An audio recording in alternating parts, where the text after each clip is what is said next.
at that time, you would still see a little bit of a trickle down effect or kind of this permeation from streams from one platform to the other. This is very similar to how people talk about TikTok presently. Like, oh, if you get popping on TikTok, there's a chance that you'll see your numbers increase on both, Apple Music, Spotify. Well, then it was like, okay, well, if you get popping on YouTube, SoundCloud, right, there's a chance that people are going to also, they're going to want to hear your music other places. And that's pretty much what happened for Mir. It's like we switched the genre of the country, and that was kind of like our cheat code in this early streaming era, right?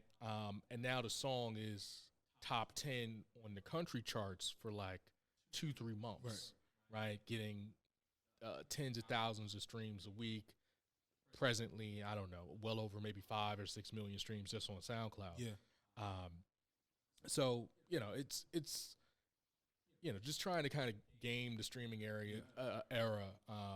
because everyone's playing their own game, with it, whether it's they're botting their music or, you've probably heard rumors of like the streaming farms or whatever. How do you feel about that? Like when you're somebody that's actually like you're someone that I can tell you like take time, you pay attention to analytics, metrics, and you maneuver how it's going, as opposed to you see some people like their fan base isn't really a fan base, it's bots, or it's like they're getting playlists, whatever it is.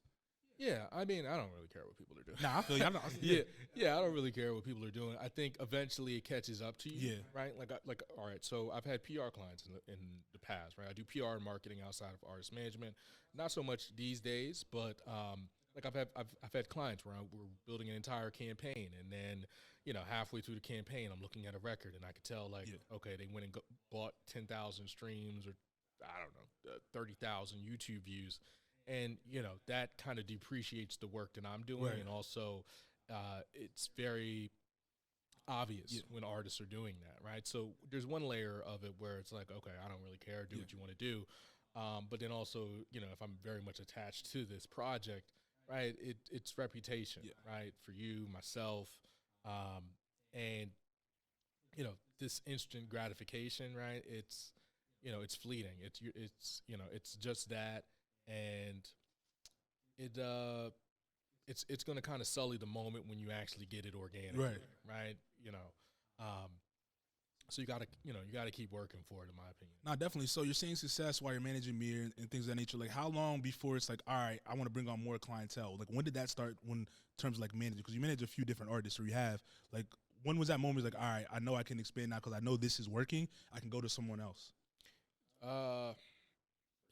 Pretty quickly. I mean, the first 2 acts that I was really managing seriously was Mir and then Deaf Bananas, which was a group from Cherry Hill, Pennsauken, New Jersey. 3 guys, one of which Cam Dale I still work with to this day. But I mean, that's kind of always been my strategy as a manager, and I never wanted to overwhelm myself either. Right? Like I want to make sure the artists that I'm working with feel that they can rely on me, right? I don't want them to feel like they're just signed to a label,